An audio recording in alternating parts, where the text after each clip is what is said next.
भरोसा करते हुए खेती करते हैं क्या, या अलग व्यवस्था आपने किया है, पॉन्ड्स बनाए हैं क्या, सरस बना है क्या, और समय समय पर ये पॉन्ड्स टैंक सब फिल करते हैं क्या? अगर अकाल पड़ा है तो उनके लिए 1 साल बीतने के लिए यू हैव, आपके पास धान रखा है क्या, धान्य उनके लिए अगले साल के लिए?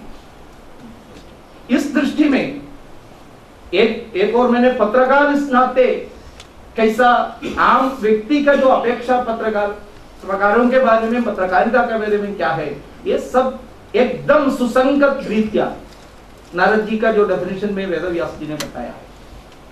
और जब महाभारत में युधिष्ठिर के साथ बात करने के समय नारद जी ने ये पूछा, एक बता रहे थे the strength of a nation, एक देश का जो ताकत यानी क्या है, well informed citizens are the wealth of a strength of a nation. Well informed यानी समय समय पर पूरे विश्व में क्या हो रहा है इसका जो इंफॉर्मेशन मिलना चाहिए, सूचना मिलना चाहिए, समाचार मिलना चाहिए। इसलिए आप ठीक सटीक अच्छे जानकारी समय समय पर समाज को मिलने के लिए अच्छा व्यवस्था कर दीजिए। You have to make the machinery system so that the people will get the up-to-date news. आज के हिसाब से ऐसा बता सकते हैं, सूचना देने के जो व्यवस्था आपको करना है। क्यों?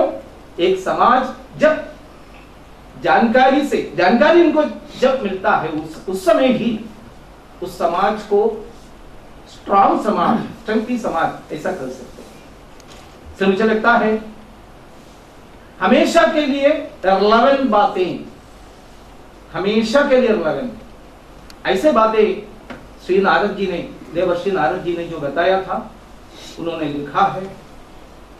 ये इसके बारे में सोचने का जो जरूरत है, इस दृष्टि में विश्व संवाद केंद्र तो सालों से भी नारद जयंती पत्रकारिता के जो दिन इस नाते इस रूप में मनाते हैं। हम सब विशेष रूप में इस पत्रकारिता क्षेत्र में काम करने वाले जो लोग इस रूप में नाते, मुझे लगता है ऐसे विषयों के बारे में ज्यादा से ज्यादा गहराई पर जाना,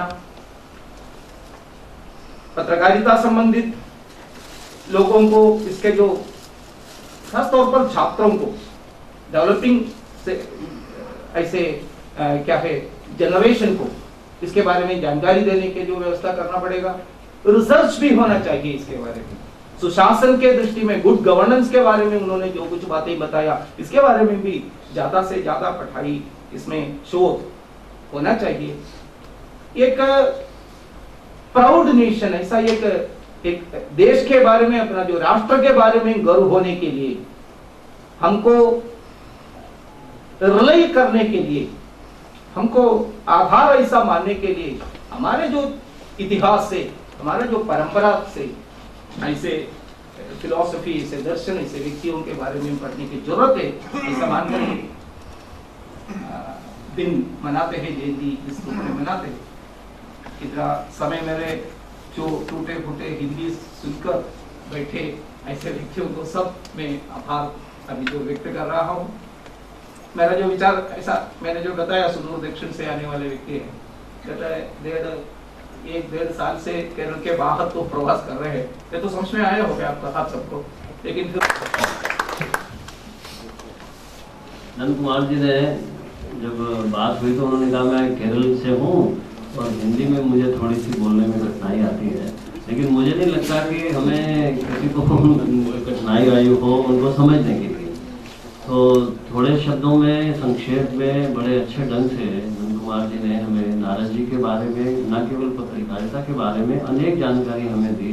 मुझे लगता है ये हमारे लिए लाभकारी होगा। तो पत्रकारिता की तो चुनौतियाँ हमेशा ही रही है। जब हमारा देश स्वतंत्र हुआ तो 15 अगस्त के समय, उस समय भी एक समाचार पत्र निकलता था जनता, तो उसने भी उस समय लिखा था कि हमारे सामने 3 कठिनाइयाँ, 3 परेशानियाँ रहने वाली हैं। सबसे पहले पत्रकारिता में सबसे पहले वित्त की समस्या। प्रभु जी मेरे से ज़्यादा जानते हैं कि वित्त अगर एक समाचार पत्र को छापने के लिए उसकी कीमत मुझे लगता है 10 या 12 रुपये से तो कम नहीं होगी, तो हमें बाजार में मिलती है 2 या 3 रुपये में। वित्त की समस्या तो रहेगी, वो विज्ञापन से होगी, कैसे होगी, वो एक अलग विषय है। दूसरी चुनौती है समाचार, ये जो स्वतंत्र समाचारों पत्रों का पूंजीपतियों के साथ जो आपस में तालमेल है, इसको बुरा नहीं बनाएंगे कोई।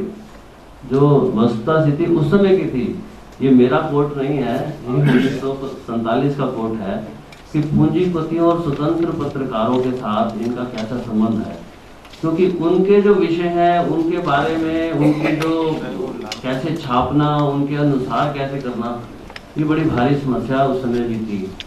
और तीसरी जो पत्रकारों के साथ है निजी, उनके कैरियर्स की है। जब पत्रकार अपने कैरियर जीवन में जाता है तो वो कई समझौते उसको करने पड़ते हैं। अक्सर हम देखते हैं अपने बड़े युवा पत्रकार बैठे हैं, बोलते हैं हम तो ये छापना चाहते हैं, लेकिन वो जो हमारे ऊपर बैठे हैं उनकी थोड़ी सी कठिनाई है। बात तो बिल्कुल ठीक कहते हैं। तो मैं यहाँ टीवी के कोई बंधु बैठे हैं तो मैंने उनको कहता हूँ भैया माइक तो तुम्हारे हाथ में है, जो चीज़ सामने देख रहे हो उसको तो प्रस्तुति कर ही दो। तो लेकिन फिर भी 1975 में जब आपातकालीन हुआ तो एक कटाक्ष लालकृष्ण आडवाणी जी ने कहा था, उन्होंने तो हमें झुकने के लिए कहा था और हम रेंगने लग पड़े। ये पत्रकार बुरा नहीं बनाएंगे, मुझे नहीं लगता कि उस समय के पत्रकार प्रभु जी हैं, आप भी हैं, तो हमें उन्होंने झुकने के लिए नहीं कहा था, झुकने के लिए कहा और हम रेंगने लग पड़े। अब मैं अपने इस कार्यक्रम के मुख्य अतिथि हमारे श्री प्रभु चावला जी से अनुरोध करता हूँ कि वे आए और अपनी बात करें।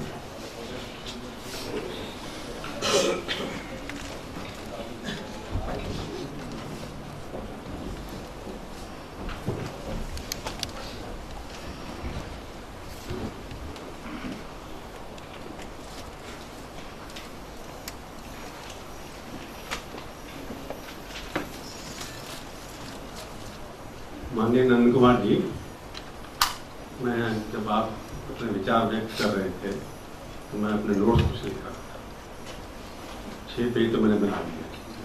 इतना ज्ञान पत्रकारिता के बारे में और नारायण के बारे में जितना मिला है वो MA और MPhil करने के बाद मेरे को नहीं मिला, क्योंकि मैं नारायण जी के बारे में इतना ही जानता था कि वो चुगलखोर थे, परंतु वर्ल्ड के फर्स्ट पत्रकार थे, ऐसी कल्पना मैंने शायद नहीं की है, मेरी गलती है। संघ के पुराने सदस्य के नाते भी एक मेरे दिमाग में नहीं आया कि वो राष्ट्रवादी पत्रकार थे। समाज केंद्र ने इस तरह का कार्यक्रम करना शुरू किया, ये अपने आप में बहुत ही सराहनीय प्रश्न है, क्योंकि पत्रकारिता जब तक राष्ट्रवादी नहीं होगी, इस देश के अंदर राष्ट्रवादी प्रधानमंत्री जो बन सकता है तो राष्ट्रवाद नहीं बन पाएगा। इसलिए राष्ट्रवाद को पनपाना है, राष्ट्र को इकट्ठा रखना है, विभिन्नता में एकता के प्रचार को संरक्षित करना है, तो पत्रकारिता का चलन और चेहरा दोनों ही बदलना। नंद कुमार जी ने काफी बातें कही थी, प्रकाशशाला पत्रकारिता के ऊपर लिखा होगा, मैं उससे बिल्कुल सहमत हूँ। मैंने पत्रकारिता शुरू की थी इमरजेंसी के अंदर, क्योंकि मेरे को उस वक्त विद्यार्थी परिषद का अध्यक्ष होने के नाते मैं आज पहली बार पब्लिक में कई जगह कहा है, पहली बार कह रहा हूँ यहाँ, क्योंकि मैं थोड़ी लोअर मिडिल क्लास फैमिली से आता था, तो एंगेजमेंट मेरी इमरजेंसी से पहले हुई थी, तो पुलिस मेरे पीछे लग गई थी, तो मैं थोड़ा डर के मारे कुछ की शादी करनी है, छोटी बहन की शादी करनी है, अपनी शादी करनी है, तो थोड़ा उतना संघर्ष नहीं कर पाया जितना मेरे से अपेक्षा लोगों की थी, मैं डर गया। परंतु क्या पता था कि मैं एक बड़ा पत्रकार बन जाऊंगा।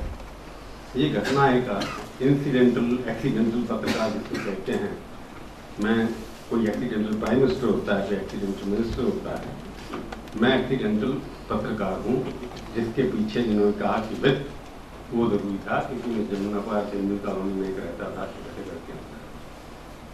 क्या वो इतिहास है, उसकी बात मैं नहीं करूंगा, परंतु पत्रकारिता किस तरह की होनी चाहिए, क्योंकि मैं पिछले 25 साल से संपादक का काम भी कर रहा हूं। मैंने पत्रकारिता के विशेष रूप देखे किस तरह से काम होता है वो भी देखा है। फिर टीआरपी, सर्कुलेशन, ये सब बड़ी इंपॉर्टेंट चीजें, क्योंकि वित्त की जो बात उनकी बगीच जी उठाई थी कि वित्त कहाँ से आएगा। 2 रुपए का अखबार है, मैं पिछले अखबार चलाता हूँ, मेरे को पता कितना अखबार है, मैंने मैगजीन भी चलाई है। इंडिया टुडे अगर 40 रुपए की कॉस्ट करती थी, हम 10 रुपए में बेचते थे, 10 के 6 रुपए में बेचते थे, तो बाकी पैसा कहाँ से आएगा। कई बार तो इसलिए आता है कि इंडिया टुडे इतनी क्रेडिबल है, उसकी क्रेडिबिलिटी इतनी ज्यादा है कि लोग उसके अंदर एडवर्टाइज करने के लिए बात करते हैं।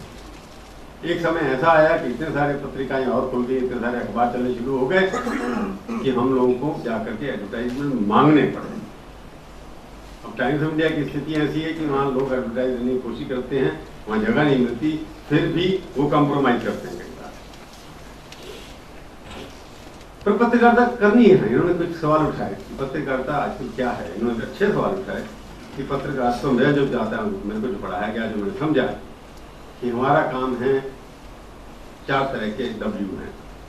एक है कि what, next is where, next third is why, और चौथा सवाल जो नंद कुमार जी उठाया, व्हाट नेक्स्ट, इसके बाद क्या होगा। ये इसके बाद नारद जी की अपेक्षा होगी, नारद जी ने ये काम किए होंगे, परंतु जब बात आती है व्हाट नेक्स्ट, तो मैं मंत्री बनाना शुरू कर देता हूँ कि ये प्रधानमंत्री बनेगा, ये फाइनेंस मिनिस्टर बनेगा, ये वो बनेगा। ये भी एक मीनिंग है कि पहले नारद जी का ऐसा कोई सवाल नहीं था, वो दोनों तरफ की बातें करते थे जाकर के, पर उनका उद्देश्य ये था कि दोनों को सच्चाई पता होनी चाहिए। जैसे कि मैंने एग्जाम्पल कहीं पर सुना कि कंस के पास गए, जाकर के बोला उन्होंने कंस को कि तुम बहुत गंदा काम कर रहे हो, तुम्हारा अंत आने वाला है। ये भी खबर है उनके लिए। भगवान कृष्ण के पास गए कि सारे देश के अंदर सारे कितनी गंदगी है, फैली हुई है, आपको कुछ करना होगा। तुमको एक्शन खबर दी कि गंदगी फैली हुई है, आप यहाँ के नेतृत्व कर रहे हैं, तो आप कुछ करिए। ये नहीं कहा कंस को मारिए, मीनिंग क्लियर था कि कंस को मारना है, और कंस को या तो सुधर जाए या मर जाएगा। तो इस खबरों का अपना इंटरप्रिटेशन होता है, उस हिसाब से काम करते हैं। और दूसरी बात, मेरे को जो पढ़ा, मैंने ज्यादा पढ़ा नहीं, मैं थोड़ी सी कोशिश कर रहा था करने की। गूगल में तो नारद मुनि के बारे में ज्यादा कुछ है नहीं, मैंने सर्च करने की कोशिश की कि राष्ट्रवादी शक्तियों के बारे में गूगल में कुछ नहीं होता, सारी राष्ट्रवादी शक्तियों के बारे में परंतु कहीं सुना, जैसे अपने इंद्र के बेटे का नाम क्या, जयंत है, उनको शायद सीता से कोई प्रेम हो गया थोड़ा बहुत, तो जाकर के अब उन्होंने वेश बदला अपना, कौवे बन गए। कौवे के बैठ करके जाके जब वो वनवास में थे तो उनकी जाके कंधे पर कहीं बैठ के कपड़े को छू लिया। तो राम भगवान को बड़ा गुस्सा है, मेरी पत्नी के ऊपर कैसे बैठ गया कौवा। तो राम भगवान उसको मारना नहीं चाहते थे, मैं अगर गलत हूँ मेरे को करेक्ट कर देना आप, क्योंकि आपके इसके बारे में जानकारी है। तो राम भगवान ने क्या कहा, तीर चलाया, तीर के ऊपर जो आगे का जिससे भर जाता आदमी उसको निकाल दिया। तो उन्होंने तीर चलाया तो उसके पीछे पीछे तीर और आगे आगे चलते गए, सारे तुम गया ब्रह्मा। वो क्योंकि वो जो था वो जो नारद मुनि के बारे में तो ये कहा जाता ना कि वो ब्रह्मा के पुत्र भी थे, किसी और के भी, उनके पास सब कुछ था, गरीब के घर परिवार के थे, सब कुछ था उनके पास। तो ये भागते रहे, तीनों लोगों में गए, कुछ गलती से नारद मुनि के पास पहुंचे। नारद मुनि कहा तूने इतना गलत काम किया है, तू बच नहीं सकता, राम भगवान तेरे को छोड़ेंगे नहीं। तो क्या करूं कि जाके आप चरणों में पड़ जाओ, आपको माफ कर देंगे। ये पत्रकार एक बता रहा है कि मैंने भी राम की स्टडी की है, अगर आपकी ये वीकनेस उनकी है कि आपको मारना होता तब तक मार चुके होते आप, आपको सजा दे रहे हैं कि आप बचते फिरते हैं, आप जाकर चरणों में पड़ जाओ, पैर में पड़ के माफ कर दिया। तो ये दोनों एस्पेक्ट है जर्नलिज्म के। सवाल है कि आज की परिस्थिति में जो आप बात कर रहे हैं कि जर्नलिज्म किस तरह का होना चाहिए, या आप लोग 80 साल से स्वयंसेवक के रूप में काम कर रहे हैं, आपने जिन स्वयंसेवकों को पत्रकारिता में भेजा, क्या आपके ऊपर वो अनुमानों के ऊपर खड़े उतरे हैं कि नहीं हुए? उनमें बिखराव क्यों आ गया? जो स्वयंसेवक आपने राजनीति में भेजे हैं वो टीआरपी के चक्कर में को पड़ गए। तो सब कहीं ना कहीं प्रभाव सोसाइटी का हम लोगों के ऊपर हो जाता है। मैं उनको ब्लेम नहीं कर रहा, नेगेटिव की बात नहीं कर रहा, कि उनको अपने अपने क्षेत्र में काम करना है। कई क्षेत्र ऐसे हैं, जैसे भारतीय मजदूर संघ आपका अच्छा क्षेत्र है, जिसके जो नेतृत्व जिनके हाथ में है, उनको टीवी से कुछ मतलब नहीं, अखबार में कुछ मतलब, अपना काम करे चले जा रहे हैं। इसलिए देश की सबसे बड़ी संस्था एक वक्त मानी जाती है भारतीय मजदूर संघ। विद्यार्थी मित्र के लोग भी काम कर रहे हैं, वो भी ज्यादा प्रचार में विश्वास नहीं करते। मैं भी विद्यार्थी मित्र में था उस वक्त जब मैंने किया था। तो पत्रकारिता की जिम्मेवारी क्या है? मेरे को जब पत्रकारिता मैंने ज्वाइन की थी, मेरे को एक ही लेसन रामनाथ जी को बाद में ज्वाइन किया, पर रामनाथ जी को पहले मिलता था। रामनाथ गोयनका इंजीनियर से मालिक थे। उनका था बेटा अगर पत्रकारिता में तुम आए हो 77 में के अंदर, तो एक बात याद रखना, फियर नन फेवर नन, किसी से डरना नहीं और किसी की मदद गलत मत करना, तब तो पत्रकारिता चलेगी। कहते मैं बिजनेसमैन हूं, परंतु राष्ट्र का हित मेरे इंटरेस्ट में ज्यादा है, परंतु पैसा मेरे को जरूर कमाना है, पर पैसे के लिए मैं खबरों से कंप्रोमाइज कभी भी नहीं करूंगा, किसी से डरूंगा नहीं। वही एक व्यक्ति था जिसने इंदिरा गांधी से लड़ाई की, राजीव गांधी से लड़ाई की। हमने कुछ ऐसी लड़ाई की। पर सवाल यह होता है कि जब आप पत्रकारिता को सोर्स ऑफ इनकम बना देते, सोर्स ऑफ इनकम क्यों बनती है? जब आपके नेता उनसे सवाल, आपने कहा कि उन्होंने 121 सवाल पूछे, उनसे जाकर के जो थे, मैंने आज तक मैं इस हफ्ते तक 647 इंटरव्यू कर चुका हूं। मैं 8 के बाद 9वां सवाल पूछ लूं। कुछ ऐसे नेता जो अपने संघ से भी रहे हैं या जो भारतीय जनता पार्टी से रहे हैं, उनमें से कुछ लोगों से मेरे से बात करना बंद कर दी। मैंने ऐसे सवाल क्यों पूछ लिया? जैसे इन्होंने कहा करियर का सवाल, मैं क्या मैं 68 साल का हो गया हूँ संघ के अंदर। मेरी जो मैंने ओटीसी की तो 1972 के अंदर संघ आयु मेरी लगभग 55 साल के करीब हो गया, 50 साल के करीब। एक चीज जो सिखाई गई थी कि काम करते रहो अपना, ठीक है, वो करता रहता हूँ, कई बार नेगेटिव हो जाता है, पर काम करने में कई किए। पर पत्रकारिता का ऐसा अनुभव मेरा है कि उसके अंदर कंप्रोमाइजेज आजकल ज्यादा होते हैं। खबर जैसी है वैसी दिखाना, जैसे अपने नंद कुमार जी बार बार एक्सपेक्ट कर रहे थे। आपने कहा कि टीवी के अंदर आपने खींच लिया, उसको दिखाइए, वो कहां से दिखाया? जब उसका चैनल प्रोड्यूसर जो है वो आगे दिखाएगा नहीं, आगे ये खींच के लाके फुटेज दे देंगे, वो अपने कमरे में बंद करके रख देगा नीचे।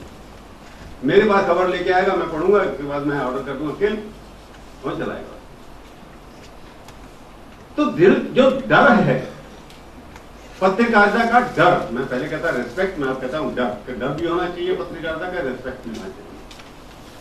अब क्या है कि पत्रकारिता का डर भी खत्म हो गया है, रेस्पेक्ट भी खत्म हो गई है, क्योंकि हम में से कुछ लोग, उदासीनता की अलग बात है, अपने कैरियर से ज्यादा चिंता करते हैं, अपने कॉन्टेक्ट से ज्यादा चिंता करते हैं। क्योंकि नेता आजकल के जो हैं, चाहे वो कोई भी हो, अभिनेता नेता दोनों अपनी मर्जी के पत्रकारों को चुनते हैं।